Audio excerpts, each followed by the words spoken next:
अस्सलाम वालेकुम रहमतुल्लाहि वबरकातुहू। दोस्तों, इस दरमियान में एक मामला जो कि सऊद पौने भाई की तरफ से वायरल किया जा रहा है, उसको देख देख करके कई एक सवालात जहन में उमड़ रहे हैं, निकल रहे हैं। और चूंकि एक लंबे सफ़र पर होने के नाते से मैं उस पर बर वक्त कोई तबसरा ना कर पाया, लेकिन आज चूंकि मुझे कुछ रोहलत है तो मैंने सोचा कि सऊद पौने साहब की उस बनाए गए, क्रिएट किए गए मैटर को मैं थोड़ा सा तजज़ियाती तौर पर एक तनकीदी जायज़ा लूँ।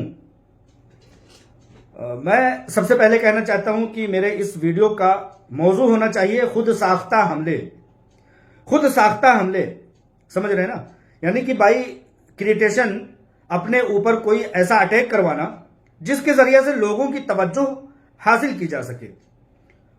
कई बार ये खुद पर कराया जाता है ऐसे खुद साख्ता हमले, और खुद कुछ मनगढ़ंत हमले कई बार अपने मफाद की खातिर दूसरों पर कराए जाते हैं। उसको मैं तारीख के आईने में भी बात करते हुए बताना चाहूंगा कि कई बार दूसरों पर भी हमला किया जाता है। दोनों का लुबे लुबाब तवज्जो और खुद साख्ता हमले के जरिए से लोगों की तवज्जो अपनी तरफ मबजूल कराना है। वो इसलिए क्योंकि अपनी अहमियत के कम होने की वजह से ऐसे इक़दाम किए जाते हैं। मैं सऊद पौने साहब के ऊपर बिल्कुल ये एलिगेशन नहीं लगा रहा हूं कि उनका हमला खुद साख्ता है, लेकिन कुछ ऐसे सवालात उठते हैं जब हम तारीख के आईने में झांकते हैं और अभी मक्कारी, अय्यारी, फरेबी, जालसाजी और तमाम तरह के मकरो फरेब के मामलात को पॉलिटिक्स के अंदाज में जब देखते हैं तो उस वक्त भी लगता है कि अपनी अहमियत के कम होने के खतरे के खदशे के मुताबिक ऐसे इक़दाम कराए जाते हैं। मैं सबसे पहले तारीख के आईने में आते हुए अहसनुल क़सस हज़रत यूसुफ अलैहिस्सलाम का वो वाक़या नोट करना चाहता हूँ, माखज़ के तौर पर बताना चाहता हूँ। लुब्बे लुबाब कुछ यूँ होता है कि तमाम 11 भाई आपस में, 10 भाई 11 भाई जितने भी होते हैं, आपस में जब ये देखते हैं कि वालिद मोहतरम यानी कि हज़रत अय्यूब अलैहिस्सलाम, हज़रत याकूब अलैहिस्सलाम की तवज्जो हमारी तरफ नहीं है, तो वो खुद साख्ता हमले का एक प्लानिंग करते हैं और हज़रत यूसुफ अलैहिस्सलाम पर हमला करने का एक फ्रेब गढ़ते हैं ताकि हज़रत यूसुफ अलैहिस्सलाम के ऊपर जिस तरह के तवज्जो उनके वालिद हज़रत याकूब अलैहिस्सलाम की मिलती है, वो तवज्जो वो हज़रत यूसुफ अलैहिस्सलाम के ऊपर से हट करके दीगर 10 भाइयों पर पहुंच जाए। तो उसके लिए करते ये हैं कि हज़रत यूसुफ अलैहिस्सलाम को घुमाने, टहलाने, खिलाने के लिए लेकर के वालिद साहब से इजाज़त लेकर के जाते हैं और उनको जो है मारते हैं, पीटते हैं और ज़दुकूब करते हुए कुएं में डाल देते हैं। खुद साख्ता हमले का एक छोटा सा वहां पॉइंट ये होता है कि वो लोग अब इस कहानी को, इस मनगढ़ंत खुद साख्ता हमले को क्या रंग देंगे, क्या रूप देंगे, उसके लिए वो हज़रत यूसुफ अलैहिस्सलाम की कमीज को लेते हैं और जा करके वालिद साहब के पास, अपने हज़रत याकूब अलैहिस्सलाम के पास पहुंचते हैं रोते धोते हुए और कहते हैं कि हम तो बर्बाद हो गए, हमारे ऊपर वैल हो, तमाम तरह की बर्बादी हमारा मुकद्दर हो, हम अपने भाई, अपने यूसुफ की जो है हिफाजत नहीं कर सके, भेड़िए ने उसको खा लिया। हज़रत याकूब अलैहिस्सलाम समझ जाते हैं कि ये इनका खुद साख्ता फ्रेब है, झूठ है, मकर है, ये खुद साख्ता हमला है। क्योंकि ये अगर हमला सच होता और भेड़िए ने हज़रत यूसुफ अलैहिस्सलाम को खाया होता तो आया उनकी कमीज भी फटी होती, उनके कपड़े पर कुछ ना कुछ तो चोट आई होती, गीला हुआ होता या खून का कुछ धब्बा होता। ठीक एक चीज इस बात की यहां पर दलील है कि मेरे सामने वो फोटो जो हमारे सऊद पौने साहब ने वायरल किया है वो मेरे सामने है। मैं ये कहता हूं कि हमारे सऊद पौने साहब ने जिस के ऊपर जिस किसी ने हमला किया, बहुत बदसम्मती बात है, लेकिन सऊद पौने साहब अगर ये खुद साख्ता हमला है तो आपके इस हमले पर इतना तो कीचड़ उछलना चाहिए कि आपके कमीज पर, आपके बदन पर कहीं एक भी जर्रा बराबर खरोच नहीं है। आपके कमीज यूं ताज़ा की ताज़ा है। वो हमला आवर कितने साफ शफाफ अंदाज में हमला करते हैं कि आपके खून का एक कतरा, जमीन पर पड़ी हुई कीचड़ आपके बदन पर कहीं से कहीं तक नहीं लगती है। आप शायद अपनी प्लानिंग में यहां पर भूल जाते हैं। दूसरी बात, सऊद पौने साहब चश्मा लगाते हैं, हमलावर आते हैं और कहते हैं सऊद साहब हमें आपको पीटना है, हमें आपको कूटना है, आप अपने चश्मे को कहीं साइड में रख दीजिए, हम आपको कूट लें। उनके चश्मे को भी बिल्कुल कोई भी गजिंद नहीं आती है। एक पॉइंट ये भी आता है, सॉरी थोड़ी सी, सऊद पौने साहब के ऊपर हमला होता है, वो ऑफिशियल ड्रेस में होते हैं, वो जाते हैं, सबसे पहले नहाते हैं, धोते हैं, सारी चीजों को क्लीन करते हैं, कपड़ा बदलते हैं और आकर के फिर पट्टी और मरहम लगवाते हैं, इंजेक्शन भी लगवाते होंगे टेटनस का, क्योंकि ऐसे वक्त में ऐसे इकदाम करने पड़ते हैं। जबकि अगर इतनी कम चोट थी तो इनको सबसे पहले थाने जाना चाहिए था, कानूनी कार्रवाई करवाना था। इस तरह से एक और भी सवाल मेरे सामने है कि सऊद पौने साहब, आपको अगर आपके ऊपर हमला हुआ, आपने अपने दोस्त से पट्टी नहीं कराई, ऐसा मैं नहीं कहता हूं, आपको सबसे पहले उन जख्मों की फोटोकारी कर लेनी चाहिए, तस्वीर कशी कर लेनी चाहिए, ताकि आपके जख्म के गंभीरता को बेहतर से बेहतर अंदाज में समझा जा सके। लेकिन आपसे गलती यह होती है कि आप पहले अपने ऊपर हमला करवाते हैं, बिल्कुल भी बड़े जख्म आप बर्दाश्त नहीं कर पाते हैं।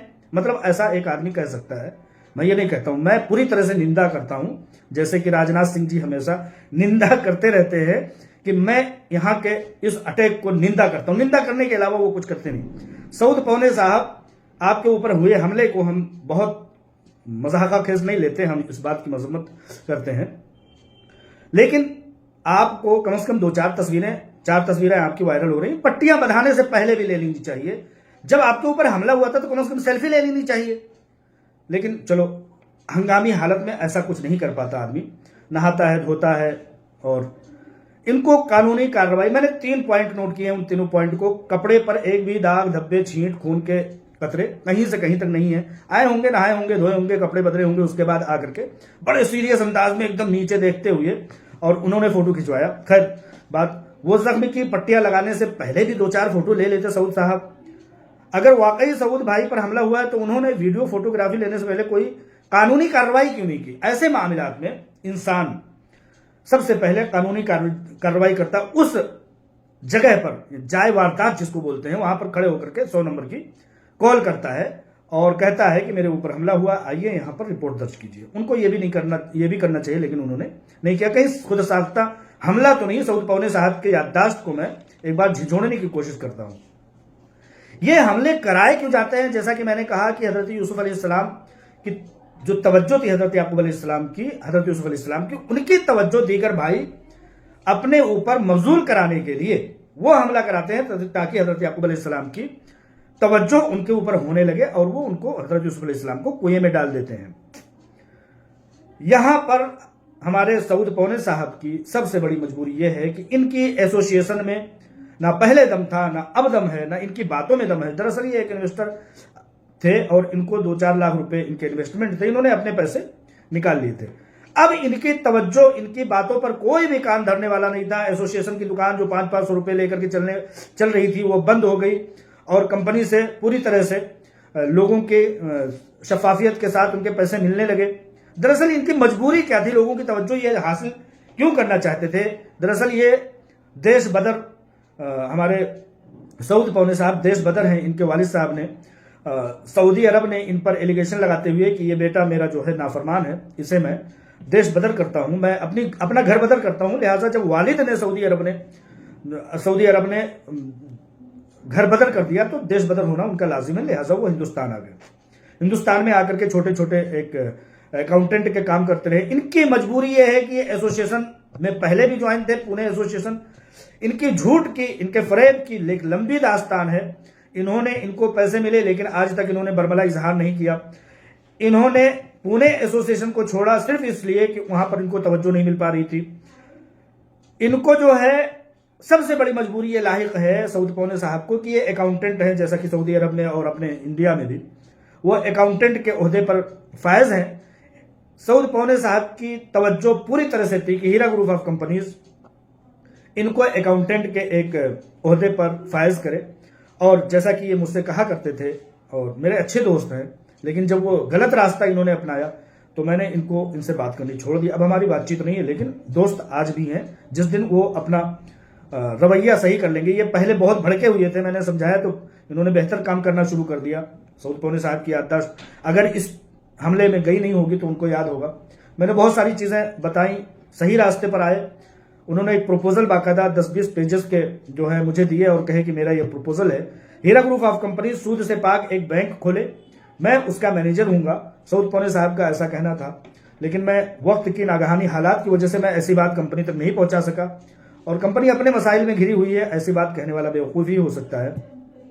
लिहाजा उनसे रहा नहीं गया, एक एसोसिएशन उन्होंने बनाया, कभी इस करवट कभी उस करवट, थाली के बैगन की तरह वो बयान और रुख रवैया बदलते रहे। कभी ब्लैकमेलिंग पर आ गए, कभी कंपनी को खड़े करने की कोशिश करने लगे, कभी कहने लगे मेरे पैसे जब तक नहीं मिलेंगे तब तक। जैसे जैसे इनके साथ बीच में दरमियान में अपनी अहमियत को इन्होंने उजागर करने के लिए ये भी कह डाला कि मैं दिल्ली में सीओ साहबा से मिल करके आया हूं, लेकिन वो किसी तरह से कोई सबूत ना दे सके।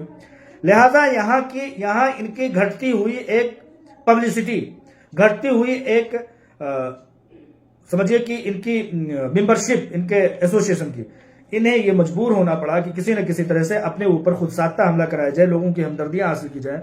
लेकिन कहीं ना कहीं लोगों के दरमियान में जो ये सवालात हैं कि सऊद पौने साहब को किसने मारा, किस समझदार लोगों ने मारा कि उन्होंने FIR तक नहीं किया, इनका खुद साख्ता हमला ये नहीं था तो ये कानूनी कार्रवाई इन्होंने क्यों नहीं की। मैं इस वीडियो में जगह जगह पर उनके फोटोज को लगा दूंगा। बड़े सीरियस है, इनके चश्मे को भी जर्रा बराबर खरोच नहीं आया, इनके कपड़े को भी नहीं खरोच आया, इन्होंने एक जर्रा बराबर एक फोटो भी नहीं लिया उन जख्मों का। और एक सोची समझी प्लानिंग के साथ इन्होंने ओपन जो बॉडी है वहीं पर इन्होंने, जैसे कंगन होता है, एक कंगन फिर दूसरा कंगन तीसरा, उसी तरह से समझिए कि प्लानिंग इन्होंने वो कंगनों की तरह से, चूड़ियों के सेट की तरह से जगह जगह पर, मतलब एक हाथ में इस हाथ में भी वहीं बहुत समझदार लोग थे, मतलब पूछा कि यहां मारे यहां मारे। तो इस तरह से मैं पॉलिटिकल की बात मैंने किया था। इसी तरह से हमारे मुल्क में एक बहुत बड़ा मक्कार है यार, जिसको सऊद पौने साहब लैंड ग्राइबर, इबन लैंड ग्राइबर कहते हैं, जिसका नाम असदुद्दीन ओवैसी है। उसकी भी यही हालत है कि जब उसके ऊपर कोई तवज्जो नहीं मिलती लोगों को, किसी भी नए स्टेट में उसको इलेक्शन लड़ना होता है तो वो सबसे पहले हमला कराता है। उत्तर प्रदेश में उसने गोलियां चलवाई अपने कार पर, और हर कार की गोली जो है वो टायर में ही जाकर के लगती है, मतलब टायर से ऊपर एक भी कमबख्त गोली नहीं लगती है। असदुद्दीन ओवैसी की ये प्लानिंग हमने बहुत खुली अंदाज में देखा। और दूसरी बात, बंगाल में हमला करवाते हैं, बिहार में हमला करवाते हैं, गुजरात में हमला करवाते हैं। गुजरात की पुलिस ने तो यहां तक कह दिया था कि जो असदुद्दीन ओवैसी साहब जो हमले की जो रुदात बताते हैं वो फेक और पूरी तरह से मनगढ़ंत और पूरी तरह से बाइक्रेटेशन है, खुद साख्ता हमला है। तो उसी तरह से यहां पर तारीख के आईने से लेकर के आज के मक्कारी, अय्यारी और फरेबी के जमाने तक ये खुद साख्ता हमला होते रहे हैं। इन बातों की जवाब न इनके पास थे, ना है और न रहेंगे, क्योंकि ये अपनी मकबूलियत की घटती हुई मेयार को बराबर करने के लिए, घटती हुई मेयार को बनाने के लिए इन्होंने इस तरह के खुद साख्ता हमले किए हैं। किसी भी काबिल शख्स को कभी भी अपने ऊपर हमले कराने की जरूरत नहीं होती, किसी को ऊपर बाइक्रेट जो है हमला कराने की जरूरत नहीं पड़ती, खुद साख्ता हमला नहीं कराना पड़ता। लिहाजा सऊद पौने साहब 3 बातों का जवाब देंगे कि वो हमले की रुदात उन्होंने थाने में क्यों नहीं दी, कपड़े पर छींटे धब्बे कुछ भी नहीं लगे, उन्होंने अपने जख्मों के बरहम पट्टी कराने से पहले, इंजेक्शन लगवाने से पहले क्यों नहीं फोटो किया, जब एकदम से और एक भी छींटा खून का उनका नहीं निकला। ये भी अगर निकला होता तो कहीं ना कहीं तो रिस रहा होता। इस तरह से ये मक्कारियां नहीं चलने पाएंगी। देखिए, आप काबिल हैं, मजदूरी कीजिए, मेहनत करिए, किसी तरह से हलाल की रोटी खाइए। आपके अंदर अगर सब्र नहीं है तो बड़ी चीजों का ख्वाब देखना बंद कर दीजिए। इस तरह से खुद साख्ता हमलों के जरिए से अपनी अहमियत को, अपने लिए हमदर्दी को आप जता नहीं सकते। आपकी बहुत सारी बातें पर्सनल है, लेकिन मैं पर्सनल पर नहीं जाना चाहता हूं। सऊद पौने साहब, आपसे गुजारिश है कि इन चीजों की या तो एविडेंस लेके आइए, या तो इन चीजों की का जवाब दीजिए, या तो ये कहिए कि आपकी खामोशी आपके ऊपर हुए हमले के खुद साख्ता होने के लिए बहुत बड़ी दलील है।